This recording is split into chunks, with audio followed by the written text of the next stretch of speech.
Hi everyone, good morning. Today on this episode, we have a special friend of mine, Pranav.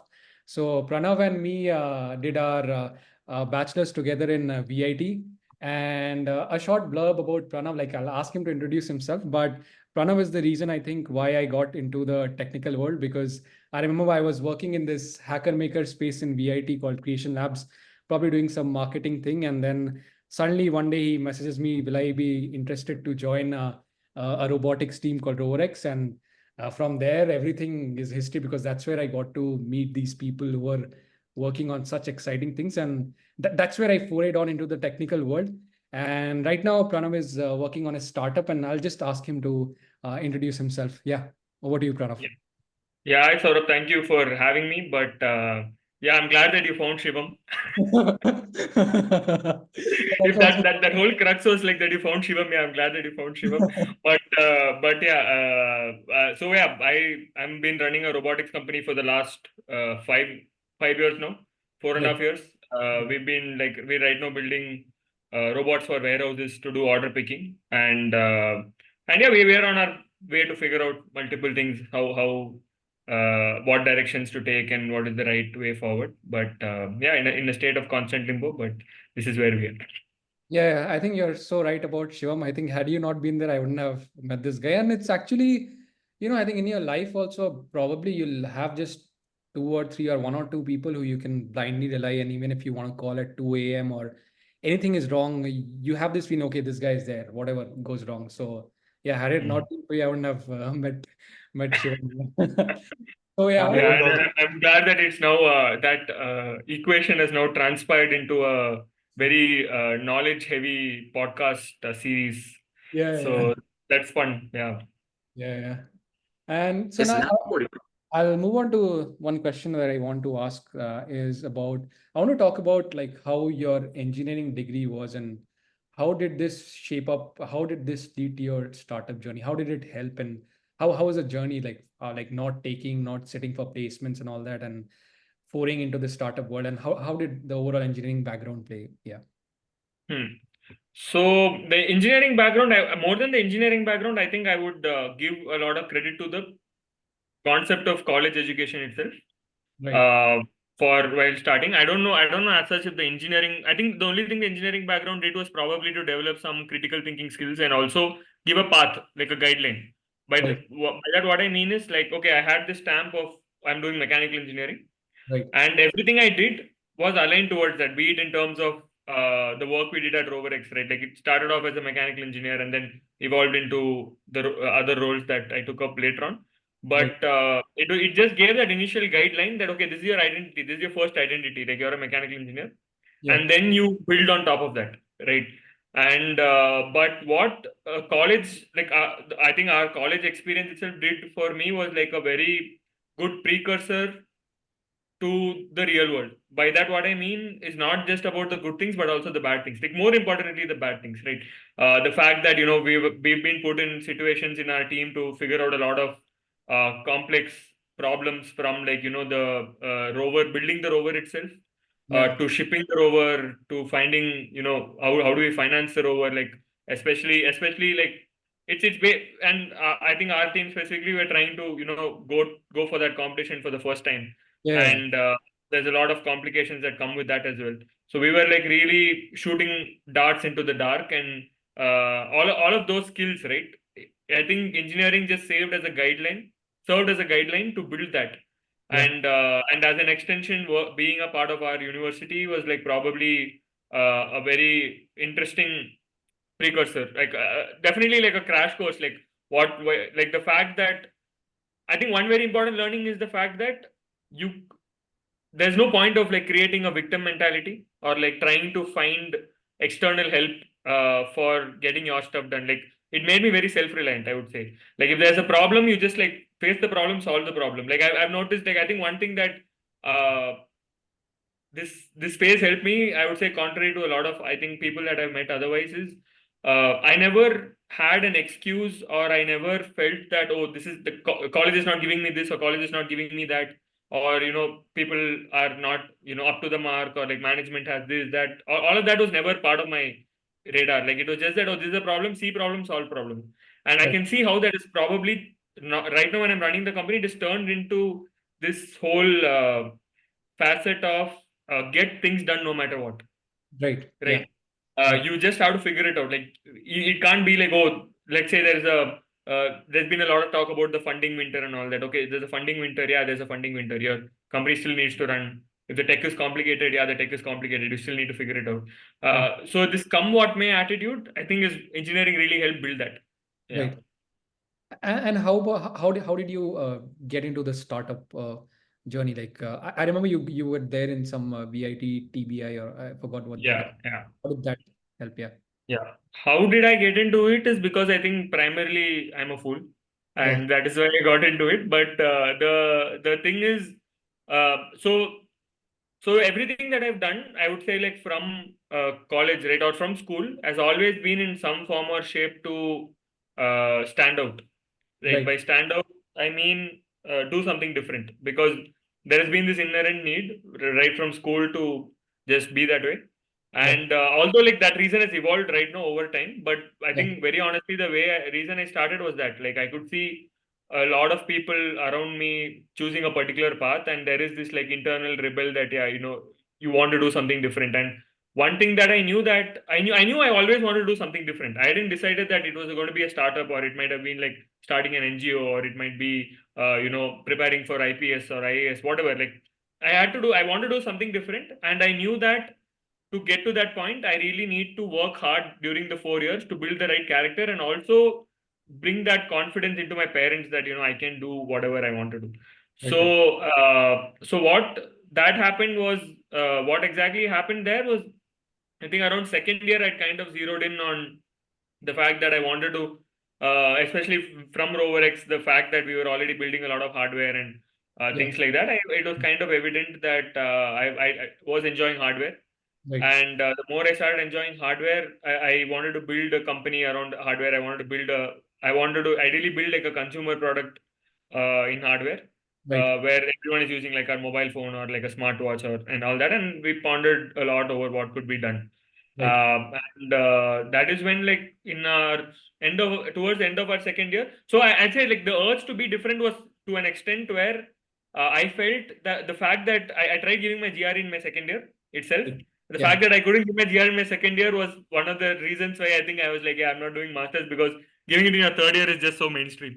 So Yeah. I was like, yeah. So that I think there was like a part of that. Okay.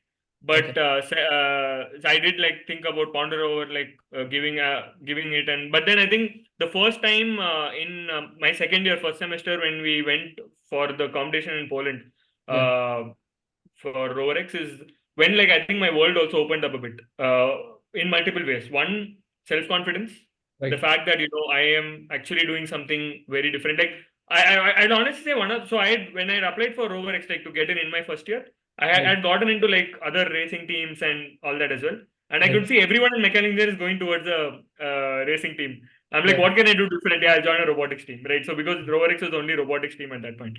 So Right. I Right. was like, yeah, I'll join a robotics team. Everyone is doing racing. So that is literally the reason like why I started. It was not that I was like very passionate about robotics before I joined and all that. Right. So that has been the thing, like to always do something unique. Yeah. And yeah, to that end, I think that really helped Yeah.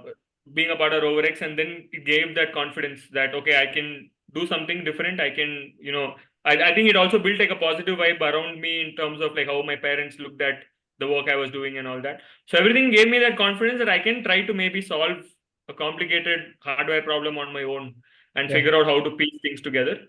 Yeah. And since then, the second year, I've been constantly trying to work with startups, do internships at startups, try to understand what works. And then around like the third year, I started building. I gotten this small grant from VIT for a lakh, where we started building a text to speech and braille converter for visually impaired people.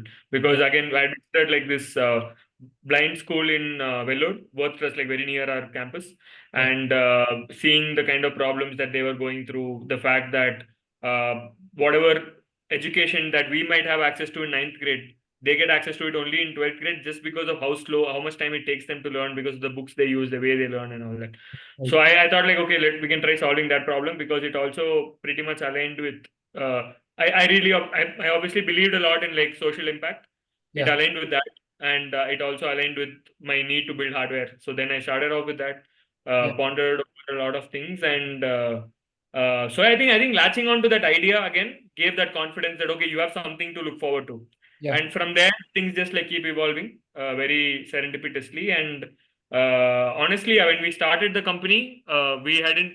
Why I'm using the word serendipity is because when we started the company, we registered the company on April 19th, 2019, which is like, I think around April 17th, 2019 was my final review for, or April 20th was my final review for my capstone project. Okay. And Okay. we registered the company on April 19th itself. We didn't have any incubation at that time. We had exhausted the 1 lakh rupee we had gotten from TBA by that time. So Right. it's actually not 1 lakh. Like the overall like eligible grant was 1 lakh. We'd gotten like 35K, I think, to build this. And Right. then we built a prototype with that. But uh, all of it, not sitting for placements and not giving GRE and all that. Yeah. I was just like very clear that I wanted to start something on my own the moment I started doing these internships. Right. And how it panned out is the I was also clear that if I do have a backup plan, I'm going to resort to that backup plan Right. because of how complicated this is. And I was talking to a lot of entrepreneurs at that time as well. And Yeah. it was very clear that if I do have a backup plan, either I'm going to resort to that backup plan or my parents are going to force me to take that backup plan when things don't go well. Right. Oh, So I didn't sit for any placements that way, and I didn't sit for any like I didn't give my GRE. And What really happened was April 19th we registered the company, yeah. and till April 19th we actually didn't have any money to like run the company. Like all like me and my co-founders, we just put in like 2,000 rupees paid up capital. They started like 6,000 rupees. You can register the company, and we just started that off, and Right. everything else was to be figured out. Right. Because it was like I was doing my 6 month internship, and then I was also side by side working on the product, Yeah. and everything else was to be figured out. But very surprisingly, then that was also conviction. It developed the conviction the moment you double down so much on and believe in something, Yeah. uh, the way the world works to make it happen. Because we registered without having any money, Right. and April 20th I gave my capstone, and after that TBA had a competition called Startup BAT where Okay. we placed second, and that gave us like another 50K. But that was not the point. The point there was then we were eligible to apply for a bigger 10 lakh rupee grant. Okay. And then it was a Friday. I was supposed to head back to Delhi, Right. but then where my parents stay, and but then because this presentation on Monday, I canceled the ticket and reschedule. And it was like, yeah, for a college student, it was a 4,000 rupee ticket, so it was a big thing. Yeah. And rescheduling that ticket to Monday and then giving this presentation, and you still don't know if you're going to really like get the grant. And then Yeah. we gave the presentation. Then in 1 week, 1.5 weeks, we figured out we found out we got the grant. Yeah. And 1 month later, we start incubation. And then I come to VIT, and VIT is like, yeah, because you've taken up entrepreneurship and you're not you didn't sit for placements or like your masters and all, you didn't give your GRE and all that, you get another 5 lakh rupee. And I'm Oh. like, and I was not aware of this, right? So it's like essentially, yeah, I like from not having anything in Yeah. April to like end of May, like mid-May, we had like 15 lakh rupees in the bank in Yeah. terms of grants. So that was like a very good, God's I would say plan. like a good start, crash course Yeah. to believing in yourself and like just taking the plunge, and like the universe, kind of figures a way around it. Yeah. Exactly. Yeah. The universe, man, God's plan. Yeah. And from Yeah. what you said, sounds like VIT does support, like from what you've told, I can gauge that you've got a lot of support from VIT's ecosystem and in terms of the grants and the competition. I also agree, like we did have quite that, it created that atmosphere of creating startups very early on, which that time many colleges didn't even have. So Yeah, and it's still not there in many colleges. Honestly, like it's so having an incubator really doesn't mean that you create an environment to build a startup. Like every college has an incubator, right. but not too many startups like really creating an impact out of there. Yeah. But yeah, VAT, that's what the early key, like I told you, bro, like in the first as part of the first question, Yeah. the early key to I think extract the best out of VAT. Like one thing I'm confident that I did well in life is my time at VAT. Like I feel like those 4 years, I extracted whatever I can extract from the campus and from like be it the team, friends, anything. Yeah. I think like I did a pretty good job, and the reason is that I was very positive towards it. Like I was not looking for complaints. Like Yeah. I was always constantly on the lookout for what's the best way to make use of whatever is in front of me, and Right. because of that, things kept happening, be it like you mentioned, like the fact that we got to go abroad for competitions, right? Yeah. VIT even like paid for like one of the trips I went for in between. Yeah. And it was like, and got to meet like a lot of really good and interesting and not interesting or not so favorable people, right? So Yeah. it definitely did create like that ideal environment to, if not ideal, a good environment to get started for a clueless kid who's also like a first time, like first generation entrepreneur. Like my whole family is used to working in like big companies, and they're not really people that understand entrepreneurship, right? So Right. I don't have really like a family backing to fall back on if at all things go wrong in terms of support, right? Oh, this is Yeah. going wrong, I can get help from someone to fix it. So Yeah. that is not, and for a person like that who's completely clueless about how to start a company, definitely there is a very good ecosystem to get started with. Yeah. Yeah. I want to jump in on another question. I think that is quite relevant. So it's about like what skills beyond, technical skills are most crucial when running a robotic startup. So I'll talk about my case as well. So like I work in data science, and for me, I think beyond technical skills, soft skills matter a lot, because at the end, okay, you build this model, you spend days and nights coding and all that, but and then you have to communicate that to your stakeholders. If you can't do that, you're screwed.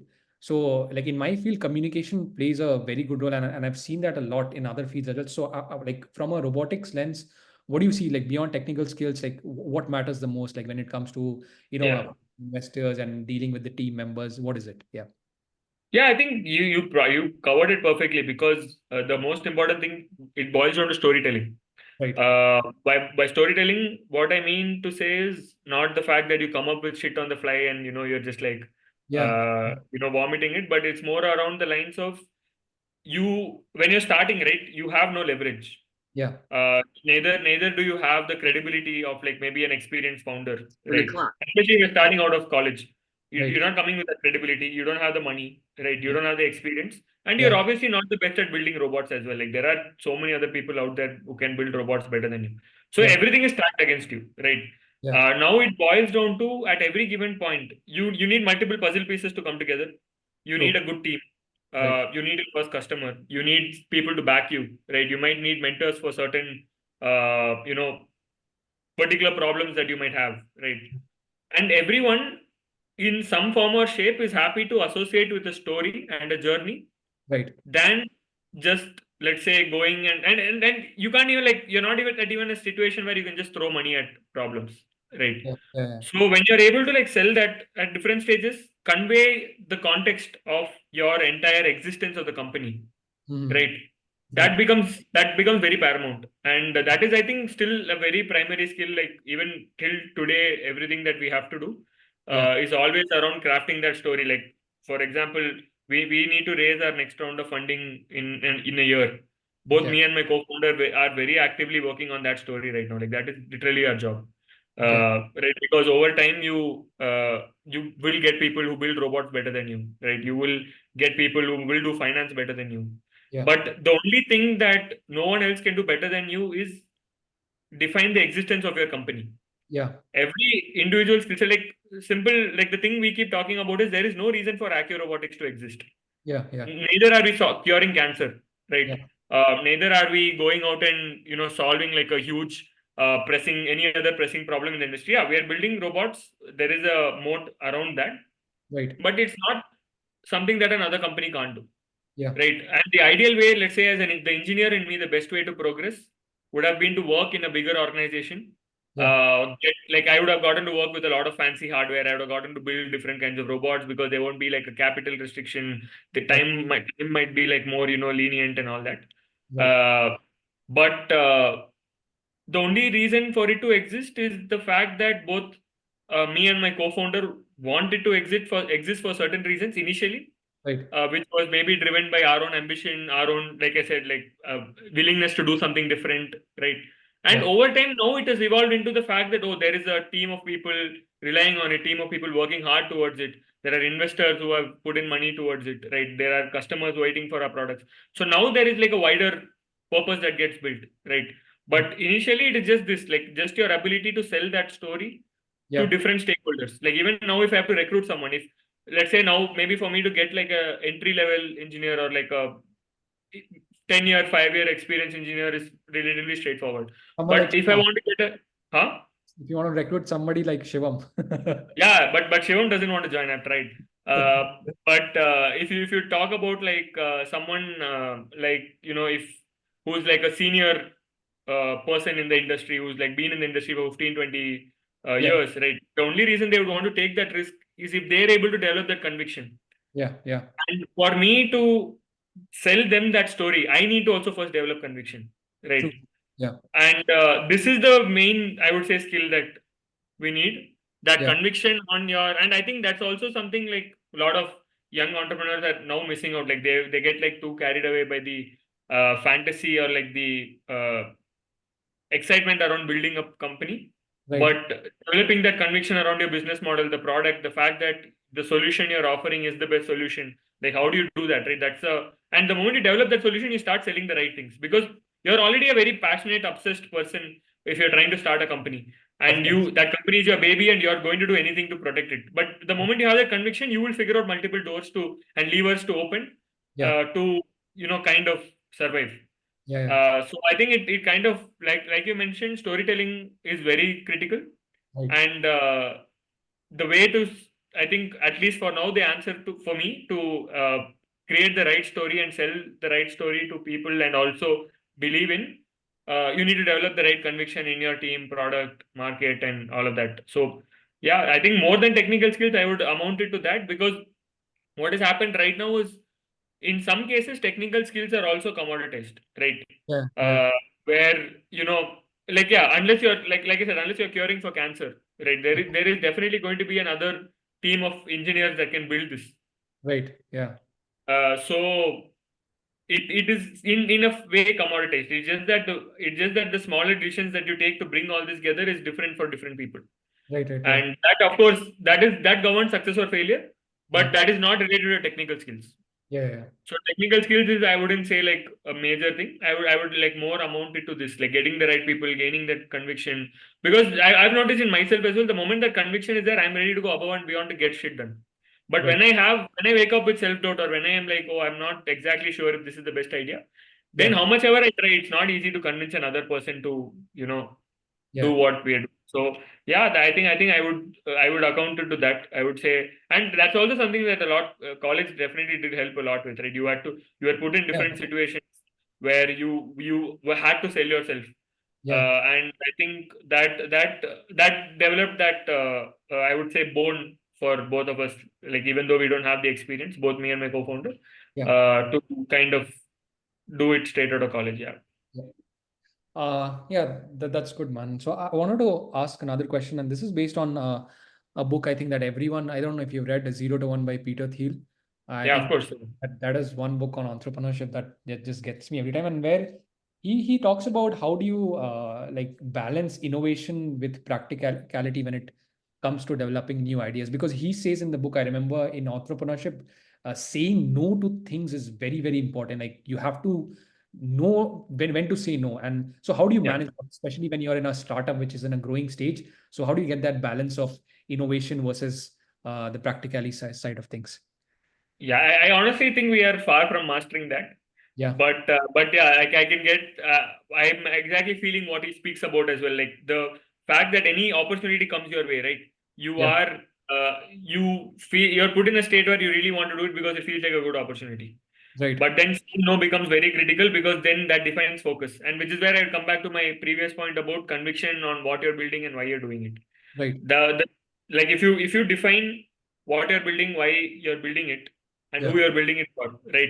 It becomes very easy to start saying no then, yeah, because your this why is the why is very strong, right? yeah, The reason for doing this is very strong. That, like, today we can do so many things. Like, we have a team of engineers. Those engineers are capable of doing multiple things, and I right. can put them on a goose chase of doing multiple things, and I do end up doing that sometimes, because of paranoia, or because of, you really, this seems interesting right now, and then I suddenly a think I customer. think I can see Shivam smiling. Probably he's remembering Rover X days, huh? Shivam.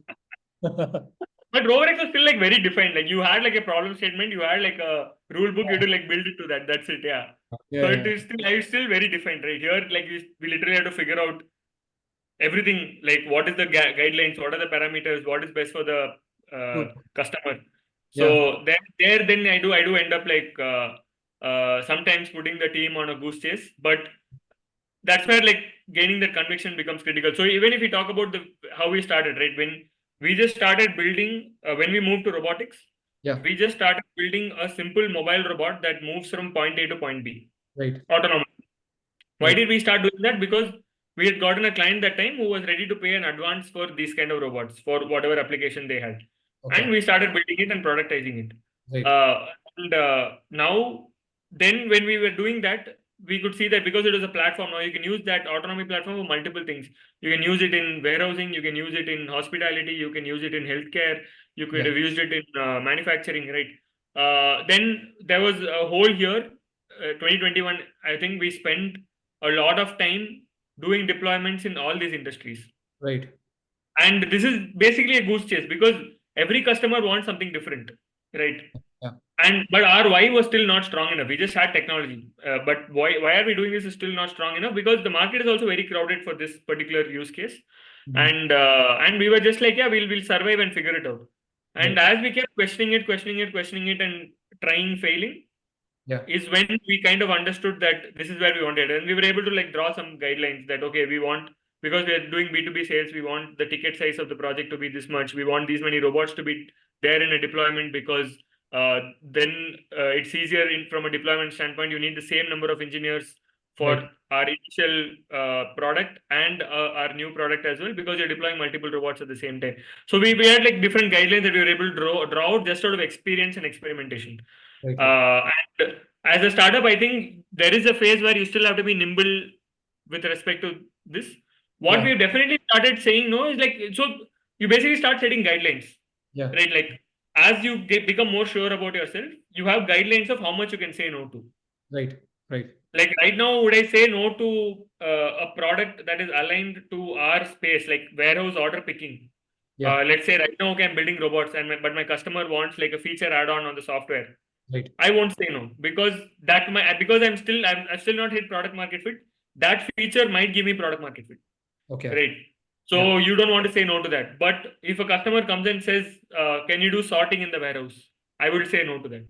Right. So, but this is like funneled down over like a long period of time, like over the last 4 years, right? So there is a bit of experimentation needed. So I would say the initial filtering that happened was we used to do services as well. Like in 2019, we used to do design services for clients outside, and we were building a product. Right. But 2020, it was very clear that this requires a different DNA and this requires a different DNA. Right. And then we stopped doing design services and we became a product focused company. Right. Then from a product focused company, it just keeps like narrowing down. Like the more that why becomes stronger, Yeah. it starts like narrowing down. So I think we are like I said, we're still on that journey Yeah. to not go on that goose chase, and it's very difficult. Like it's like because customers might just come and point like crores of rupees at you, and being able to like actually gauge and say no. But what also helps during that time is you build like a robust network of mentors around you, right? That is really needed, I think, for entrepreneurs, like be it in terms of books, Yeah. or like really good mentors, right? Who have been there, who have gone through this, who have like different aspects of the business. Like some people who have built like big products or hardware out of India, right? Again, that you want that perspective. You want to see because uh, their struggles, the moment you're able to relate to it, like, okay, things are not too bad, you're on the right track, or like something like that. Yeah. And that calms you down a bit, right? That gives you more conviction. Then, in terms of finance, in terms of business, right? You have like different mentors, and that ecosystem is very essential to say, like, figure out what to say no to. Yeah. Yeah. No, that brings me like that makes me think another interesting topic. Like you said, how your like the startup world is generally surrounded by there's so many uncertainties, right? And this makes me think, do you think having a degree like a MBA or all these entrepreneurship degrees, can that does that actually help? Because I think how most of these degrees are designed, they are, they teach you to manage the execution of business problems when sort of status quo is maintained. But entrepreneurship is like an ocean of uncertainties. Your existing things won't work. So do you think entrepreneurship can be taught, or these courses, or they make sense? I just wanted to get your opinion on that. Yeah. So I don't think entrepreneurship can be taught, Yeah. because like you said, like you rightly pointed out, the only way to dealing with that ocean of uncertainty has Yeah. got to do a lot with the person itself. Right. Like how you like I mentioned in the beginning as well, like being foolish, right? Like to an extent you are going to be foolishly Yeah. optimistic Yeah. about that's why Steve Jobs himself has mentioned, like, stay hungry, stay foolish, because the Agree. moment you have like a lot of answers, you then won't try a lot of things, and you don't Yeah. know what sticks, then you're just like building things on assumption. Right. So so a lot of optimism, like that, like there is a line that is always there. You need Right. to be willing to cross that line in terms of putting that extra one step extra from the rest of the crowd to figure out problems, right? So does MBA or like any of these degrees guarantee that skill? I don't think so. I think it's like more driven by the person, and uh, how how confident or how important they think the problem they are solving is. Right. But is it useful? I think it's definitely useful, Okay. because I honestly I noticed this right now, Okay. that I would say we've been like telling our investors also the same thing. Like when we talk about like what is probably the biggest blocker for like the growth of Accio from here right now, I would actually amount it to mine and my co-founders' experience. Right, Okay. like we have actually come to this juncture where we feel a little bit of experience would have been nice, Right. because be it setting up processes within the organization, be it in terms of understanding our balance sheet, like I'm having to still like sit and read books to understand how the balance sheet works, right? How, because there's a lot of financial engineering that goes into our products as well, in terms of how do we rent our robots instead of like paying upfront and stuff like that. So understanding the nuances of this, right? A structured process of like 2 years teaching you that, I think, is definitely valuable. But Right.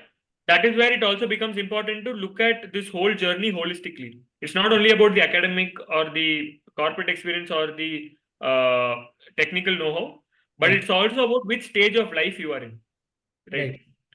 Right. Now, will I be ready to take that risk? Let's say if I want to get into an IMA, right, to learn, let's say, because that is gold standard for MBA in India right now. So to earn how If much, to earn how much Shivam is making these days? Oh. Yeah, go on. Yeah, that we talk about, like that requires more time because of Yeah. the number of zeros. But Yeah. no, the thing is, like, so if you want to get into an IMA, right, you need like certain amount of experience, right, work experience. So everything together, I would have probably like graduated right now, Okay. right? And now at this moment, would I have had the same risk appetite? I don't know. True. So it is very important to respect that moment of your life, Yeah. how things are coming together. Right. And Right. not just the fact that there is always an ideal case scenario. The Yeah. ideal case scenario is that, yeah, you work under someone, you gain that experience, make some money, see some stability and all Right. that. And maybe in like maybe when you're like 33 to 35, Yeah. you're also like more emotionally mature in terms of your decision making and all that. Right. And you're more like maybe calm, you have experience, you've seen the industry, you know what problem to solve, you're more confident. Like that way, like that's also a reason. There's also studies around how people that either start their second company or people in their 35 to 40 are more successful at building companies. Right. But the other side to it is people that are young that have a higher probability of building large companies. Right. Yeah. Like just out of like data that has been existing, but building a successful company, you're more likely to do it or when you're like in that age group.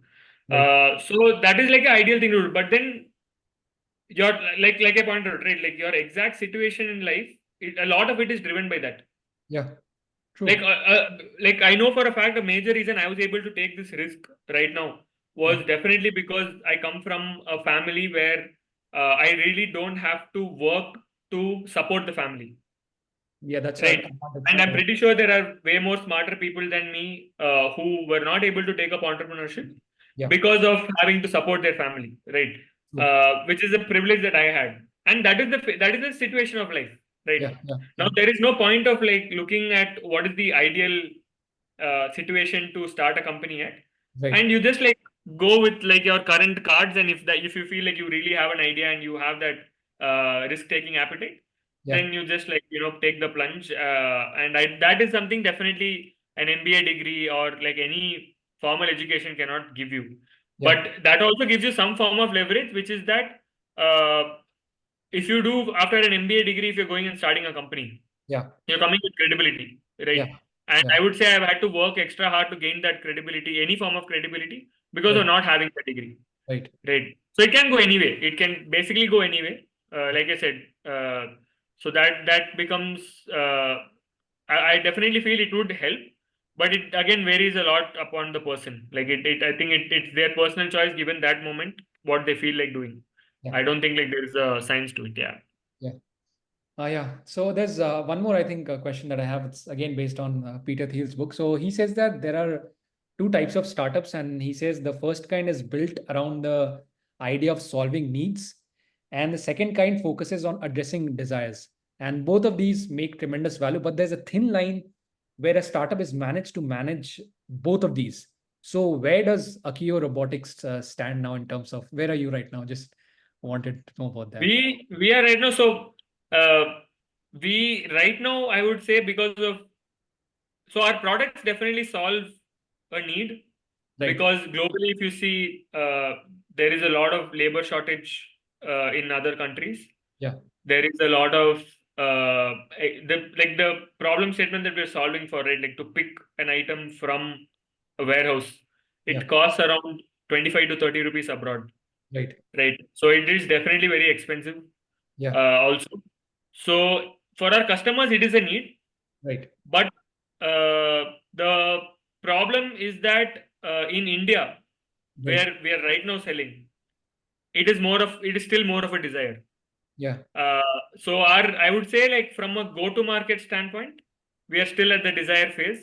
Okay. But in terms of the product potential standpoint, Right. we are I definitely at a need phase. Like people need the product to Okay. kind of and you guys are also aware the fact that commerce is like really booming, right? Like India itself, like almost I think E-commerce. 30 to 40% of our GDP is like just consumption and all of this warehousing and quick commerce, everything like booming. There's like so many dark stores being set up and things like that. So warehousing is definitely like on the rise. Okay. I mean, more than on the rise, it is a very age old industry that is just gaining more and more relevance as we all our desires increase, right? Yeah. Our desires have gone up so much that we want 1 day delivery. Now we want like 1 hour delivery. Then we want like our groceries in 10 minutes. So our wants are constantly increasing. So Yeah. then the products that we built at Accio also become more and more Yeah. wanted and like it becomes like important to have sustainable growth. Like right now in India, you're just throwing people at the problem. Like Right. there is definitely going to be a point where as the country grows, these people are also going to be more expensive and valuable. Right. And you can't just throw them at the problem to solve it. And you need a more sustainable practice, which would be like robots. Right. So I think we are so depending on the geography and depending on the problem statement, we are in different phases. Yeah. Yeah. So, Yeah. and we are on the journey of figuring out where we fit exactly. Yeah. So the jury is still out there. Yeah. Yeah, I hope you enjoy that journey, man. So, yes, siding away from like startups, I just want to talk about life in general. So, like, how do you cultivate resilience in times of uncertainty, both in your professional as well as personal life? And like, there are so many times, right, when things just don't go our way, things just change, and how do you deal with like, do you have you read Emotional Intelligence by Daniel Goleman? No, Like, I have not. I have not read. No. like having the ability to cope up with things when things don't go your way. EQ, he says EQ is way more Yeah. important than IQ these days. So Yeah. how do Yeah. you handle situations like these in general? Yeah. Yeah, I think also EQ. I would say this concept of there was this like summer camp that like I attended. I think in school where Okay. we were like basically listing down. Everyone was listing down the person they look up to and listing Okay. down all the traits that we looked up to. Yeah. And the interesting thing that this was back in like eighth grade, ninth grade. The interesting thing we noticed that everyone's traits. Yeah. 90% were all EQ related traits, right? So it became very evident to me firsthand. That was my experience with like understanding EQ Right. that EQ became a lot more important than IQ at any given point Right. to be the people that I aspire to be. Yeah. And resilience obviously like falls a little bit into that, like not completely, but maybe definitely falls a little bit into that. Right. Building resilience, I don't see. I don't think I've put in any conscious effort to build resilience. Okay. I would say it's been a bunch of a lot of small things. Right. From looking at things in a very positive manner and trusting the universe that it's going to fall in place. Yeah. Being grateful for like a lot of things I already have, right?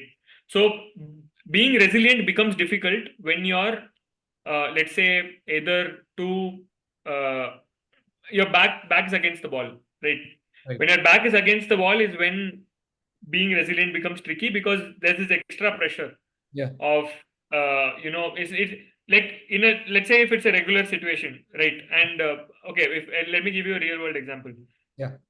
Let's say there's a situation A where there is like a lot of money in the company's bank account. Yeah. I make a decision, right? Yeah. Because and this decision is not going to be driven by a lot of pressure, Yes. and I'll make a better decision. Okay. And case B where there's a lot of not a lot of money in the company's bank account, and what the decision would be would definitely change, because I would be driven by, there would be a part of me driven by paranoia.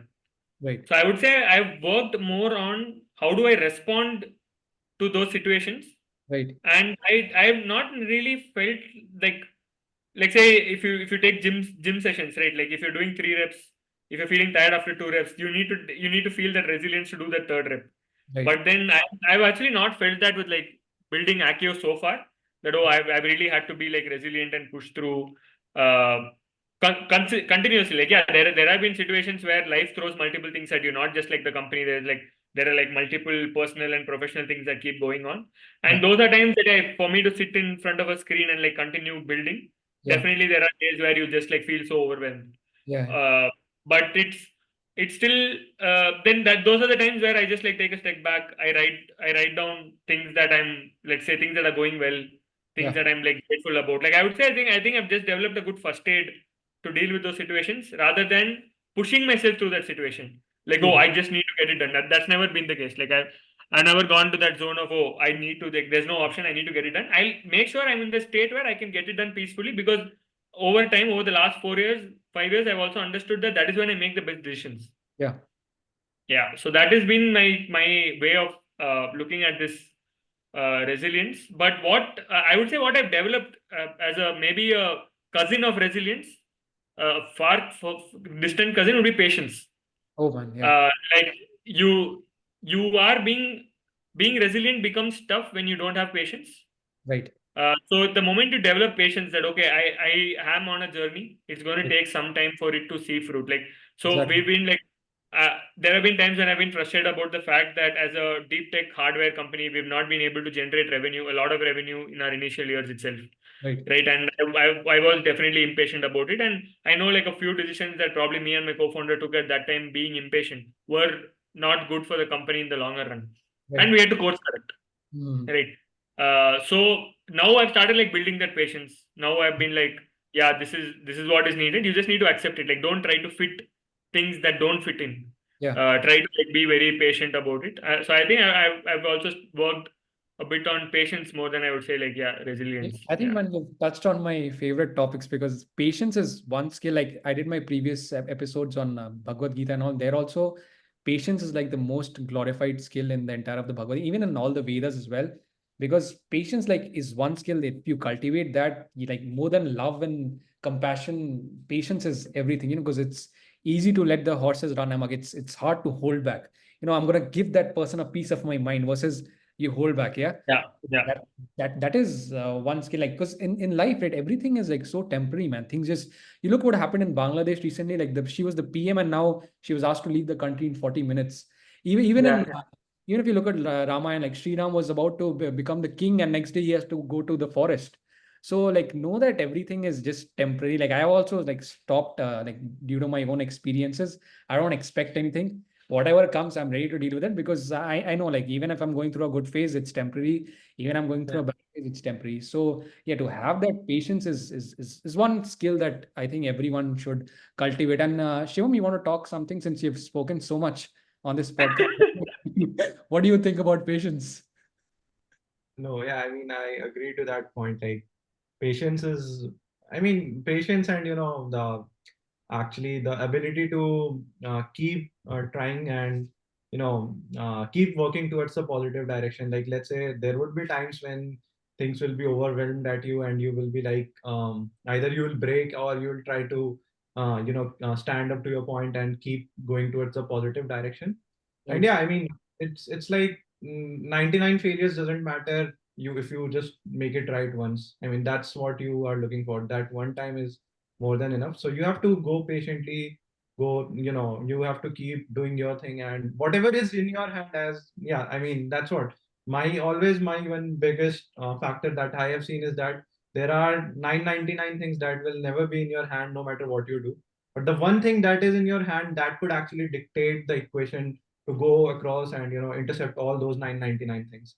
And Right. that one thing, how much you do and how well you do it is very important. And you will be able to do it if instead of getting distracted or getting unfocused due to those 990 things, if you are fully committed to doing that one thing, that will basically direct. So yeah, I think patience is very important. Perseverance is also one thing that I have seen, which has played a big role. Like sometimes you will feel like, okay, I tried this, I tried that, nothing is going to work, and it gets frustrated, it gets irritating, and all those things. But if you slowly, I mean, this is what a personal experience that like if you stick to it for a longer time, you'll find one or other solution to at least not the actual solution to the actual problem, but it will always give you a further view. Let's say if I want to see a road which is 10 kilometers longer, if I try to see what's at the end of the 10-kilometer, I'll never be able to see.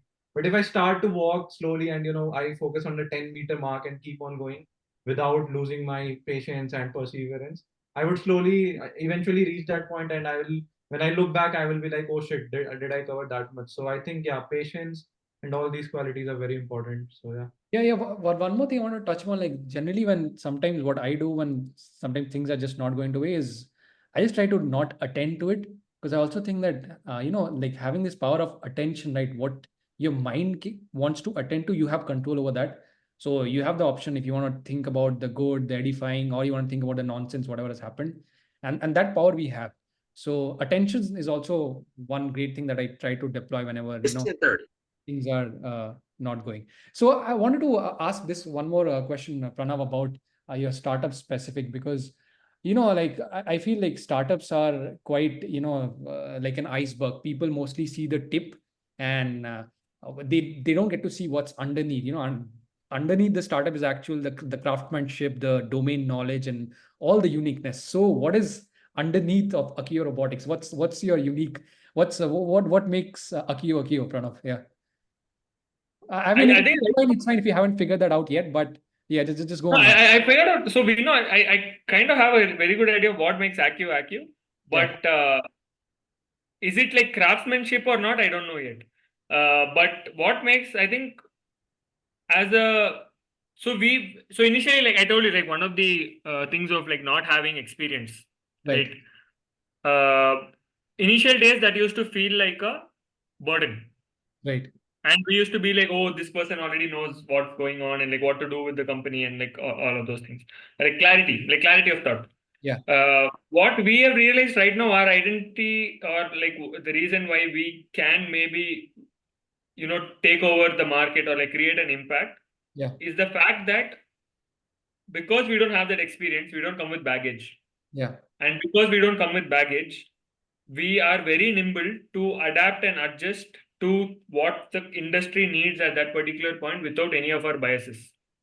So Okay, as a team, we are like fairly young team, like even all our other team members as well. So and everyone is like very open-minded and very first principle thinking wired.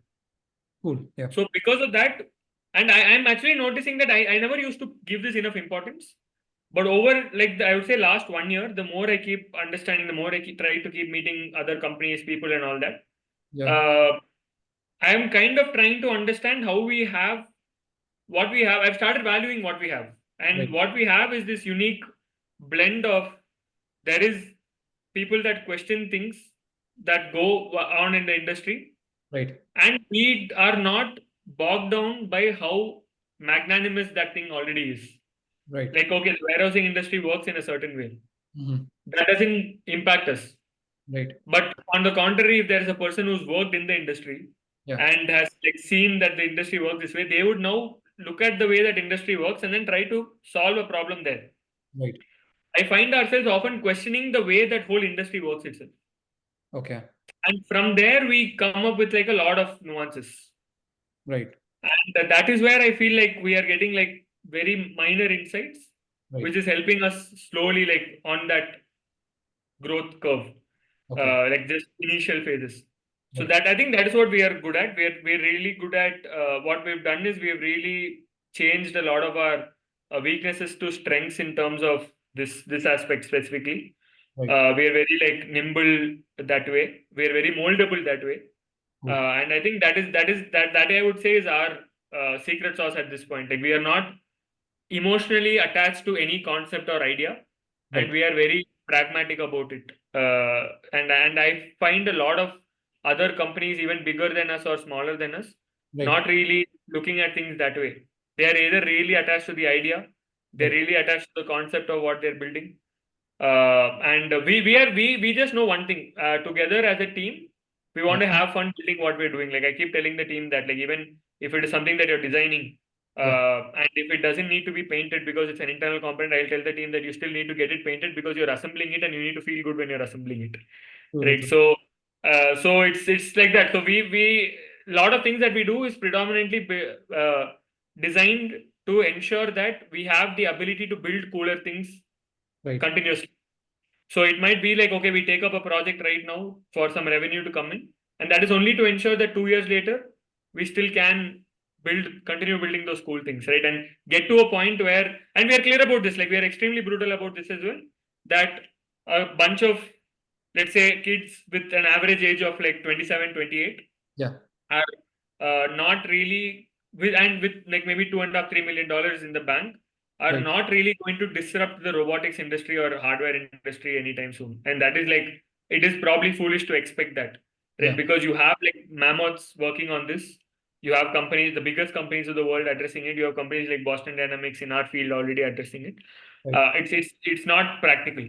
Yeah. And we know that the game is a combination of capital and the good team that we'll be able to build with as a result of that capital, and as well as a result of the growth of the company as well.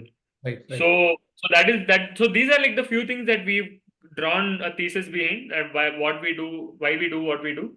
Yeah. And that way you won't find us like saying stuff like, oh, we are the most innovative in doing this in this manner. We Right. are the first company to do this in this manner. It is Yeah. impossible that we are the first company to do this in this manner, because there is definitely at least 3 companies globally. This is like at least, like I'm saying that there will be at least 30 to 40, but there Yeah. will be companies doing it. But that, and we have understood that the ability to execute, the ability to piece things together Right. is our secret sauce, and that is what it is. Because even if it's the hardware, even if it's the robot, if I go to China, I'll probably find cheaper robots. Yeah. Yeah. And like I find cheaper supply chain, I'll find everything, I can piece it together and build something faster. So Right. you really don't have leverage on those things. Like so I think what Accio is right now, I think the uniqueness is the sum of people and our ways of thinking and our process of operating at this point. Yeah. Cool, cool, cool. Yeah, man. So that brings me, I think, to the last part of the last question. So I wanted to ask, in what way has starting your own company changed your perspective on life in general and what truly matters? Like, just talk about your experience and how has it transformed you personally, or if it See, has. this is like another like 3 hour podcast, but it's like I think what it has done is building, like I told you, like the gaining conviction Yeah. concept, right? Yeah. The moment you want to gain conviction, you go into a lot of like inward thinking spiral. Right. Like, why am I doing this? Yeah. You like getting that strong why, right? Like you want to get the strong why, and you have to keep introspecting. Yeah. And I think that introspecting has definitely improved my ability to understand myself Right. and accept, like not try to seek some form of perfection, right? If I feel a certain way today, this is what I feel, and I'm not like looking for a better tomorrow. Like I'm like, yeah, today I feel this way, I still need to make the best use of today, and Right. you just need to figure it out. You don't have an option. Yeah. Right. So I think that is, shortly put, that is what it has been. Like it has been uh I think improving my ability to understand myself, because there's a lot of inward thinking that goes into building the company, and not just about like what it's not all about strategy, it's not all about like finance, or it's not all about the tech. Yeah. I think that has played a key role, because the moment that inward thinking is clear for me, I know I can move mountains. Right. And I just need to get that. Like, I just need to get that confidence. Right. And because of that, I think I've also become like better at communicating my thoughts. I think as a leader, it became like, as part of building the company, it's also become clear that your ability to communicate your exact intention to your team in the right manner Yeah. has become important.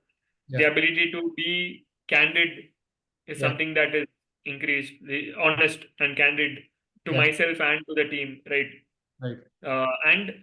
The more you do that, you also realize that if you are being honest and brutal to yourself, it's not that bad. It's not, you're not like really pulling yourself down, because let's say on week one, I found like there's something I need to get better at. Right. I've also noticed this trend where by week four, I'm already better at it. So Right. I know that there is a loop that kicks in and there's a confidence around it, right? Right. So I think, the ability to communicate exactly my thoughts exactly, the ability to be honest about it, and I think a lot of inward thinking, right? That it puts you, like, it forces you into that. It Right. really forces you into, because one thing is for sure, like, even if I, like, say, have a co-founder or like talk people to talk to and all that, it does like get very lonely, because there is no playbook Yeah. on how to do it, Right. right? Like, no one can tell me that this is the exact way to build my company, because there are multiple variables. Like, my team will be different, the money in my bank will be different, my Right. thought process will be different. So Right. any kind of playbook also is not going to help, like we discussed in the initial thing itself. Like that's why, like, an MBA might not necessarily like solve your problems of like running a company and it may make you a better entrepreneur, but not like not the starting point. Right. So I think the ability to understand, uh, I think it's just that you're just like put in so many tight spots Right. that you need to figure things out without an option. And when it does get lonely, Right. you are that's a time where, again, if that why is strong, it becomes easy to get over that.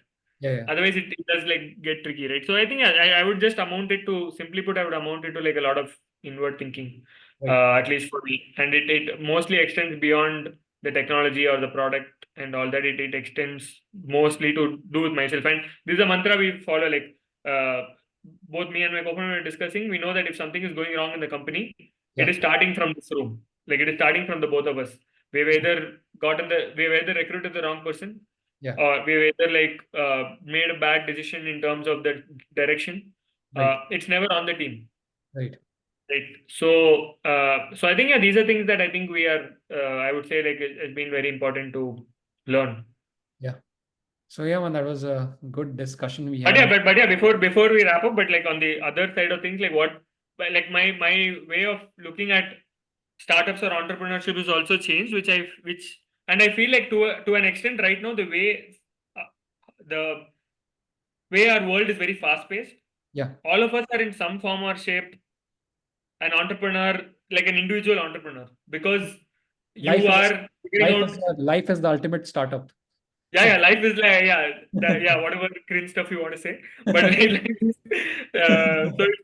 it is I think it is, and we playing it like a game, right? Like, the ability to play life like a game is become Agreed. like very interesting, Yeah. and that's why, like, you guys, like, recording these podcasts also, like, been intriguing. That I think both of you are also looking, soul searching in some way, that okay, what is the Veda saying, what is the Bhagavad Gita saying, what Yeah. is this saying, what is that saying, and how do we get that mental peace. So what is your thoughts been around just yourself, and how you're looking at yourself as an entity, Right. and then what do you think are like the major challenges of being that entity in 2024? Oh well. So for me, I think it's more about knowing. I want to in the coming years, what I want to know how this functions, and I've been Curiosity. yeah, I'm actually curious, and it's actually very scientific. If you look at whatever discussions we've had, like the Vedas and Bhagavad Gita, I don't think it's religious at all. It's 100% scientific, and that's the thing with religion altogether. If it's not scientific, it's not going to please. So like whenever I find myself, in a bad situation, I just instinctively turn on to the Gita or the Vedas, and it actually whatever is there, it's super logical, and it actually it gives you that much needed clarity. Because as I said, like we are everything is so temporary out here, man. Like things just change, and in a way you can't even expect. So I have learned to be, even if anything happens to me tomorrow, or even if I break a leg or whatever, I'm not gonna care. I know I've gotten used to it, and that was the reason I think both of us, me and Shivam, started venturing into doing this. And yeah, Shivam, you want to talk since you've showered so much of your wisdom already in this podcast? Why don't you also add on to that? No, yeah, I mean, I am also aligned with whatever you said. Uh, yeah, like one principle, as I told earlier also, which has always helped me is that I am only going to focus on that one thing which is in my control rather than worrying about the other 999 things. And But how do you identify that one thing? Like, how do you identify that one thing that is in your control?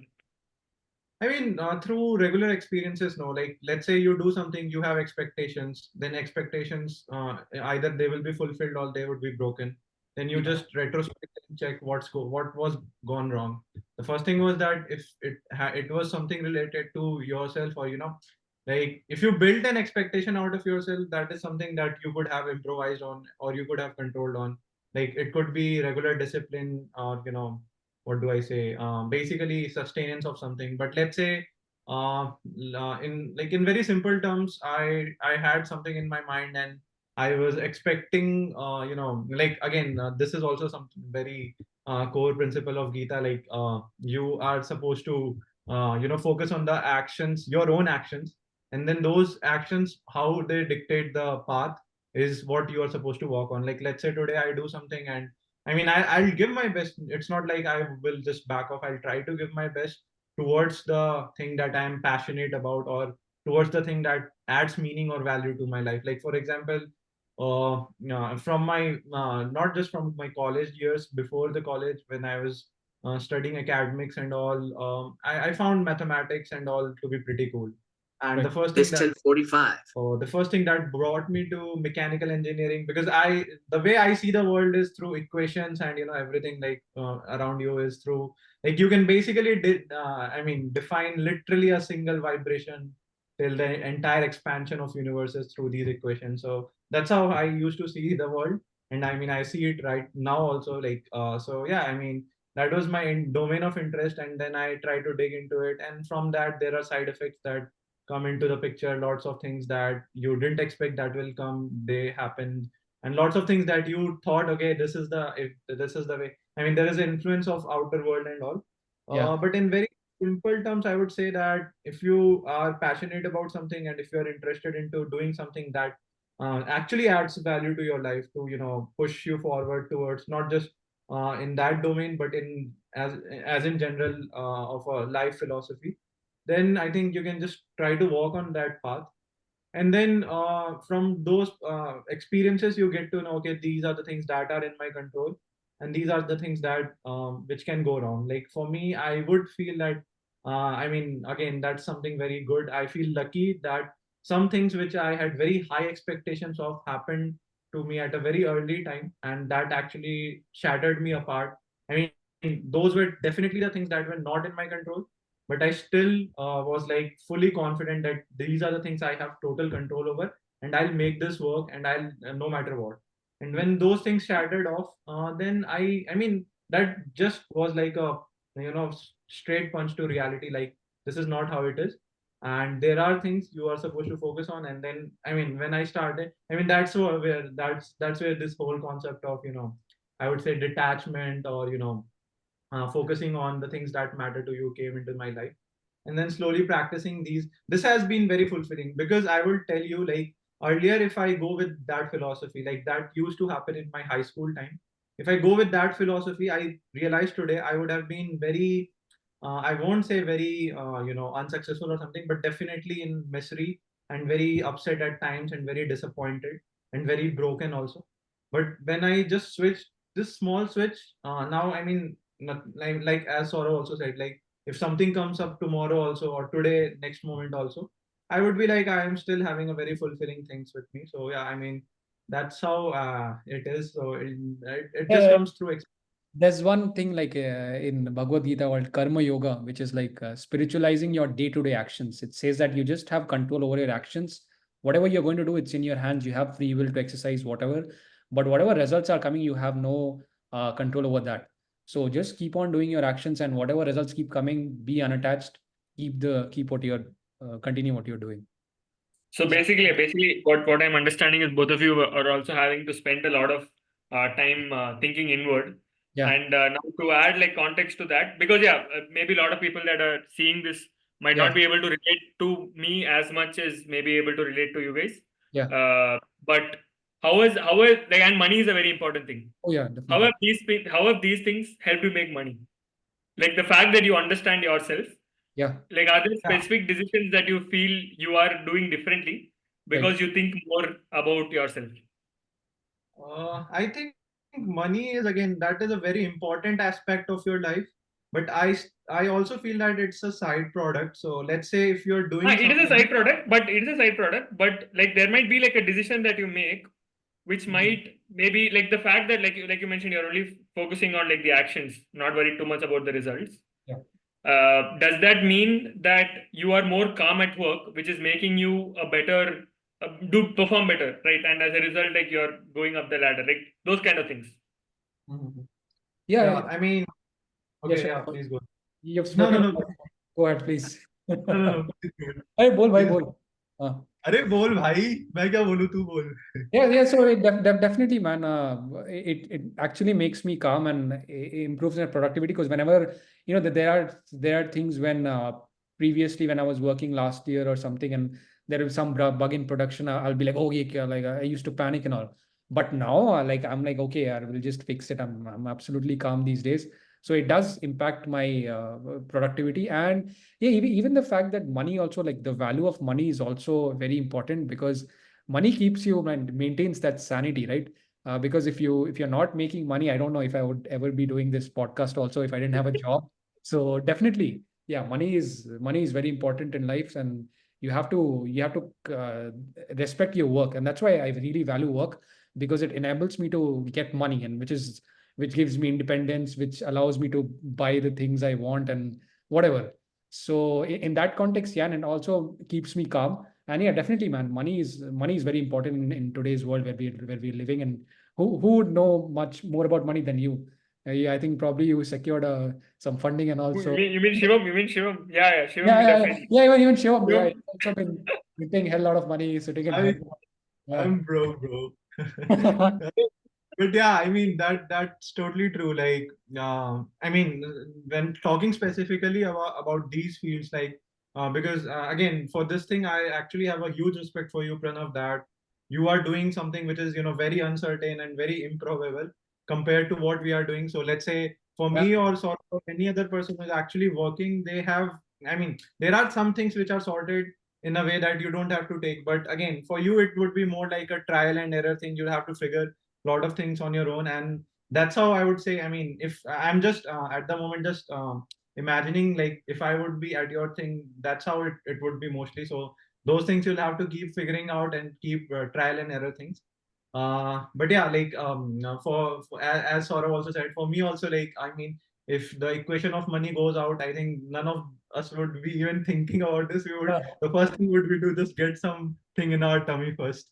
but no, Yeah. now that is interesting. No, the interesting thing is we on one side we know for a fact that there might be certain exercises or like certain actions that we take towards like making money that will be successful, and certain things that don't. Even in your case, not just in my case, even in your case, right? yeah, Like you might apply for a job that pays well, and maybe it doesn't like fall your way, even if you do everything right, and they yeah, prefer like a candidate for whatever reason. yeah. Uh, how important or not important do you think it is to lead life irrespective of this tangible uh, concept that we understand, which is money? Point Mhm. being, like, let me rephrase that maybe. Like, do you guys like even after like say going through or like even exploring what our other scriptures have to say or like thinking about having your own perspective, Yeah. does it feel like every aspect of your life is a currency and you are okay with like leaving different currencies at different points? Or does it feel like that baseline is always set with money and then you build everything on top? By the currencies, I mean time, health, mental and physical health, right? Then, yeah, family, friends, right? All of these are also different currencies that as a human, in some form or shape, fulfills us, right? So diving deeper into that, do you feel like that baseline, if that baseline security doesn't exist, all of us would be extra paranoid with every aspect? And to that end, do you feel like, yeah, we just have to buy into capitalism and like live life? Or what is your, how you guys look at that? Shiva, go ahead.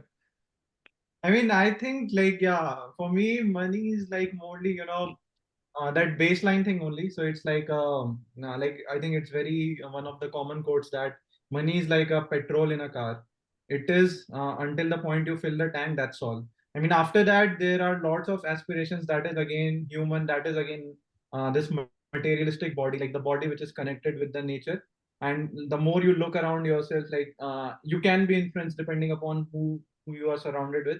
The people around you will always make you crave more. Like, let's say you have a lifestyle which is pretty good, you're very satisfied, you're passionate, you're doing what you love, and so on.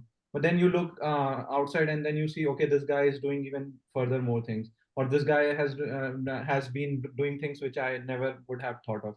So then Yep. you think of following that lifestyle, and then that trap never ends. It will keep on looping you, and it will keep on making you crave more and more. So I think until a baseline, as long as you have I would say decent, you are getting your basic need requirements fulfilled, and like some interests or hobbies that you may have that requires, money as a fuel in there. So until that fueling part is done, I think that's how it should be. After that, I mean, again, after that, I would say the thing which will matter most is that whatever you are doing, is it making you feel fulfilled? That is Yep. number one. And the other thing is that is it actually, helping you grow as an individual in your character, helping you build as like these character could be again the same thing, like physical, mental health, mental well-being, thought process, spirituality, and all those things. It could be XYZ for different people. But yeah, again, the baseline should be, I mean, you should be able to like comprehend until the baseline. And after that, I mean, there is no end, literally no end. Like even I would say the most highly paid individuals, they would also have like, some kind of comparison with some next level people, and then they will keep on, looping into these things. So yeah, I think, and I would say it is very hard. I mean, I'm totally admitting it. Like, let's say the thing that I've said, it is like easier said than done, like, because the way currently the digital media or digital world or social media, whatever you say, the XYZ factors, the way they have been capturing your mind, it's very difficult to, maintain your self resilience and focus on the things that actually matters to you. But then rather than getting, from getting confused into the crowd and trying to do things which actually don't matter, but out of hype or anything people end up doing. So that is a very difficult, but again, same one of the very popular, again, one of the again popular quotes from Gita, where it says that things are mind is very difficult to control, but with proper practice and meditation or whatever you say, you can slowly, conquer over it. And when you realize it, then I mean, yeah, once you get into that zone, that's what I feel like. Earlier, initially, it's difficult, but once you get into that zone, then it actually will make you feel what are the valuable aspects of life after until that certain point where that money threshold is being reached. Yeah, yeah, Hmm. same. Like I also like, yeah, there are people around us who might be making a lot more, but being centered on the self, and again, knowing that if somebody has X more than you, that is also temporary. If you have, because I never imagined honestly that I'll be coming here to this country and doing what I'm doing. I thought I'll be in some chemical plant doing some on-off button shit, but luckily. Yeah, and money, I don't think it, like now also whatever I have, it has still kept me grounded. I think money does not make you rich; it just reveals your inner richness, and that's how it has been for me forever. And even if I were to make more money, I think I'll still be the same, grounded in the self and nothing else. Yeah. Cool. Yeah, I obviously picked up on a lot of nuances from these topics, and like there are more things to dive deeper into. Maybe Yeah. for another day, where Yeah, for like sure. Yeah, this Yeah, it is was a probably expand a lot otherwise. yeah, pretty good organic conversation we had, man. I think the flow was quite natural, and I think Shivam showered a lot of wisdom today on this episode. So So thanks. there's definitely room for like more bakchodi, but yeah. So thanks a lot for coming, Pranan. I'll just stop this and we'll catch up next time. See you. Bye.